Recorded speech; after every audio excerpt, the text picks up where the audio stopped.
So, hey everybody, this is Auntie, and I am here to do my review of 90 Day Fiancé the Other Way, Season 7, Episode 8. Let's get into it, shall we? Oh, yes, we shall.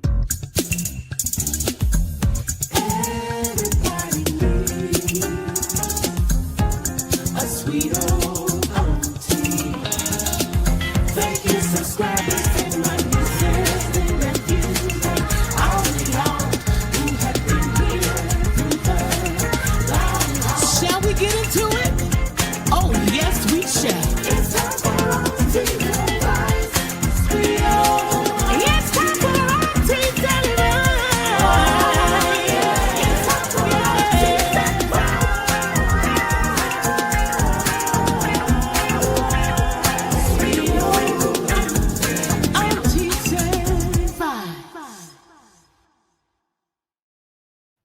Hey there, everybody. This is Auntie, and I am here to do my review of 90 Day Fiancé the Other Way, Season 7, Episode 8, Forza? I guess that's what it's called. Anyway, let's get into it. As we get into it, I ain't going to be out here long. I'm just going to be out here strong. Okay. So let me bring these cast members up. So I have not done this review in a couple of weeks. And so, yeah, I'm going to go ahead on and cover some of the people that I missed doing last time that I did it. So I'm looking at Luke and Meline. The two of them was having some problems. So in the last episode that I did not cover, the two of them, he was trying to explain to her about him having a stripper. She went off, smashed cake in his face, act all crazy, tore flowers up in front of the apartment, basically put the man out and told him that the two of them was not getting married. He was trying to explain to her that it was a surprise and that he did not know that his friends was going to be doing this. And of course he knew. He said that he didn't touch the girl. They showed footage, beam footage of him having a ball with the stripper. My whole thing is, if she is going to break up with him, now I believe that the two of them are already married.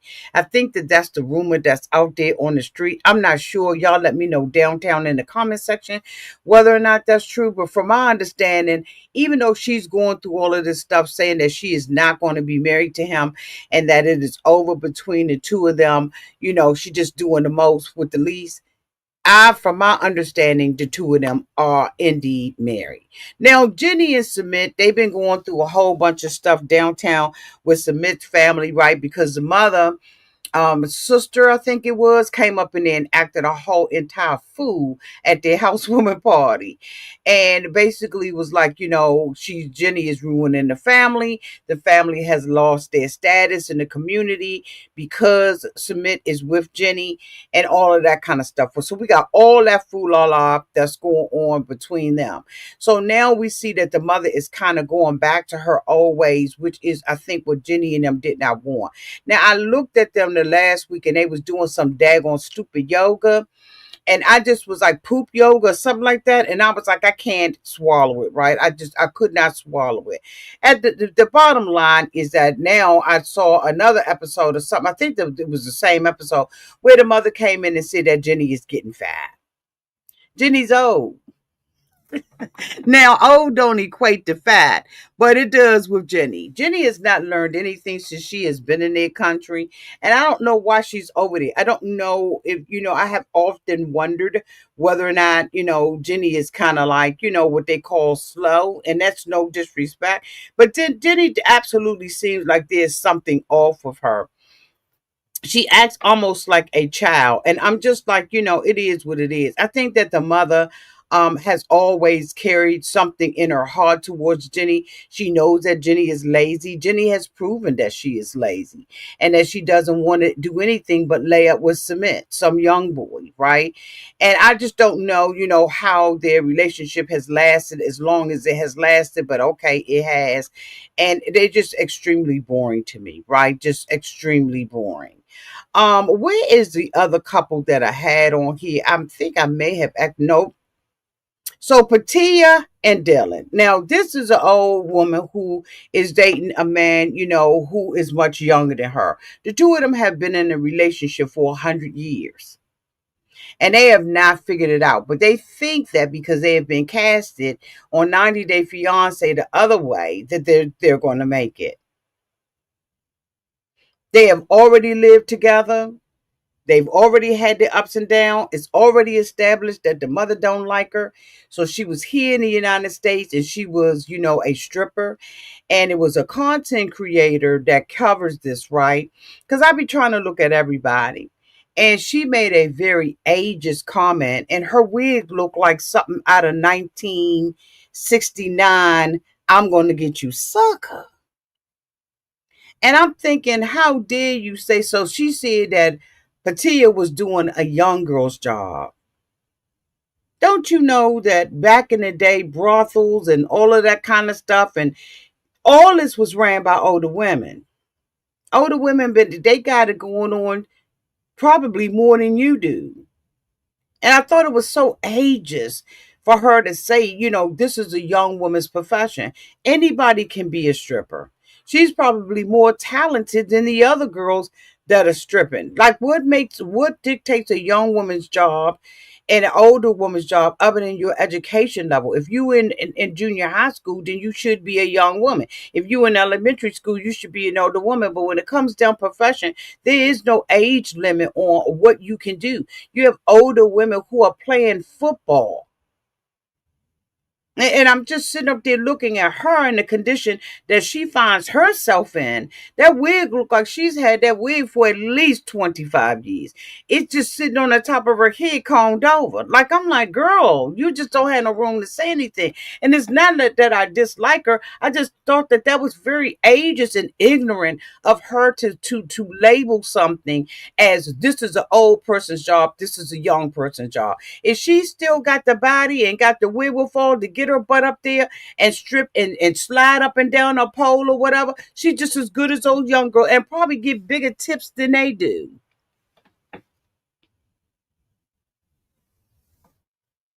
But anyway, she's given up that business to go and move with him out in Australia. And the two of them have been together before and it just has not worked out with them. And I don't know why she has made a decision to walk away from everything that she's known in order to be out here. The two of them are opposite, right? She don't clean up, she don't do this and that, and the other he and neat free. And so on this particular episode of 90 Day Fiance the other way, we see her, there trying to establish. He had, he said he had some rental property. He took one of them and flipped them, and this is where they're going to be living. But he shows her the renovations to it. Is very pretty, but it don't have any furniture in there. And he said that he did not buy the furniture and stuff like that because he wanted to give her an opportunity to decorate her own place. He lives a very rigorous life. He and it's very blocked off. Like, I eat this, I eat rice, I eat a protein, I eat kangaroo, I eat this. I have to have, everything weighed and stuff like that. Well, her life is totally different. He did, offer her, the closet space and stuff like that for her things, and I just was like, okay, good. Now her and the mother have an issue with one another, right? They just don't like each other, point blank and simple. The mother feels like she's trying to separate the two of them, and I don't know if that's what it is, right? I think that these are two old women battling for the heart of a man, and I don't understand why the mother is so invested in her finances, his finances.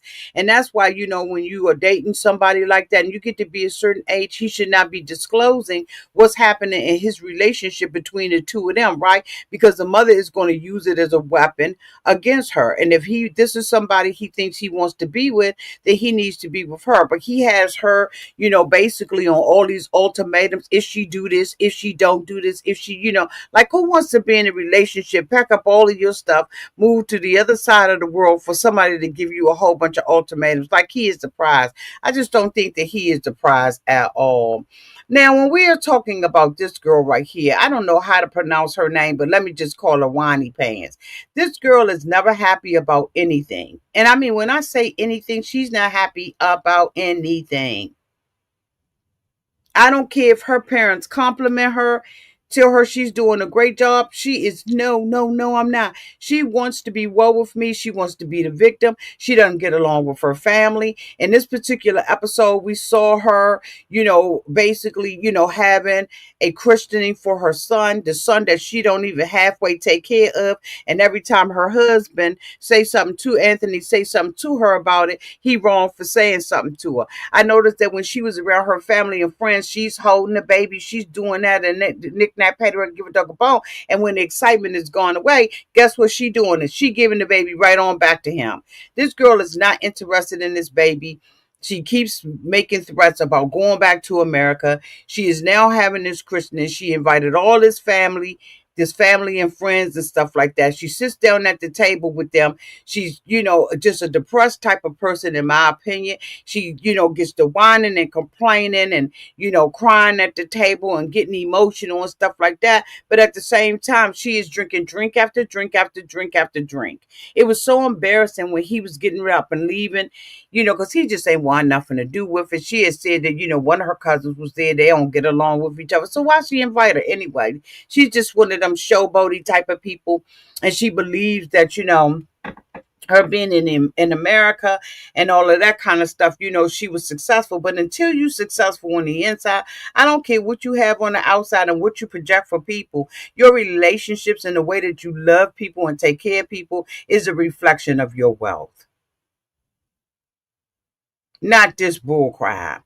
Anyway, so she's having this thing and she's sitting up there drinking and all kind of stuff. Everybody see that she over drinking. She talking about she wants to go back to America and she miserable. She hasn't been successful and stuff. Her parents sit across the table and tell her otherwise, and she wants to argue with them. He leaves with the baby and she's slobbing him down at the table, just drunk as I don't know what. This is the most miserable person that I've seen in a long time. And then we're going to go head on and talk about Greta, because Greta is the same exact way.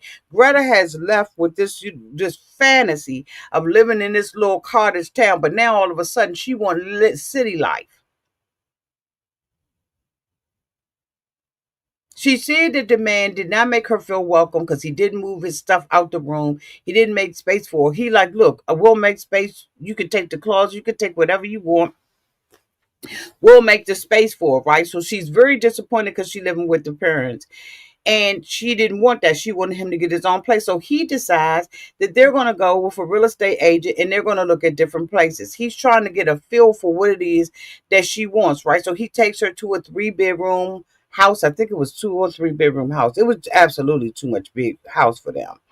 And so, he makes a comment, to the real estate, to the realtor that, they can have twins. And so now all of a sudden, oh my God, he wants to have kids. I haven't told him that I don't want to have kids. And I don't know whether or not I want to have them or not. And then why would he move me out here when I need something that has a walking, a walking rating of 99? I need to have the grocery store and I need to have everything at my fingertips. Well, when did she tell him that? He trying to get a feel for what it is that the girl want. When is she going to tell him that, hey, this is really what I want? But instead, she has all of these, it's like, okay, I'm going to do this for you. Oh, I'm going to rebut it. I don't like it. I ain't going to want that. So it's like, really, damn if he do, damn if he don't. I don't understand what's happening in this relationship. She's a very miserable person as well, someone you can't keep happy. Talking about keeping happy, Chloe is sitting up, child, on the dock of the bay, hiding up in a tree, looking at her man at work. She's talking about all these sacrifices that she made to leave her mother's business, to do this, that, and the other. Nick Nap had her give a dog about, you knew what it was before you even made the sacrifices to walk away from your mother's company. And who's paying your bills while you out there? Your mother. So, girl, let's not even do it. She wants this man to quit his job and do what? Live over her and her mother's money? What is he supposed to do? The man has ambition. He feels like his job is more than just being a pirate on a ship. He feels like, he's really contributing to his own life and to society. And then her and her girlfriend is sitting up there hiding and looking. And then when his friend comes to the daggone thing, now all of a sudden, she don't like him. He said that he saw her sitting up there, I spying on him. And now she's sitting up there want to argue with everybody at the table because she feels like she's made a bigger sacrifice than he has. Well, take your back to America, live up underneath your mother like you've been doing. But you should not be trying to change someone. You knew what it was before you came. I don't understand these little dumb women. I don't understand this. You don't even know how to turn on the stove. You have the maturity of a fifth grader. Especially if you think that because you just came out there, now all of a sudden he's not supposed to swing the women off of the ship. No, he gonna swing them off the ship. He gonna flip them in the air. He gonna dump them in the water, go down there and dive, honey, like a whale and save them. Girl, he gonna do all of that kind of stuff because that's what he was doing when you met him, and that's what he's going to be doing when you lose him. And fix your roots. Your roots is showing your dark hair. How about you just be who you supposed to be, then he'll be who he's supposed to be. Anyway, y'all, that's the end of my review on 90 Day Fiancé The Other Way, Season 7, Episode 8. Y'all put your comments down in the comment section. I love y'all, and until we talk again, y'all be safe out there in those streets and in the water. Bye, y'all.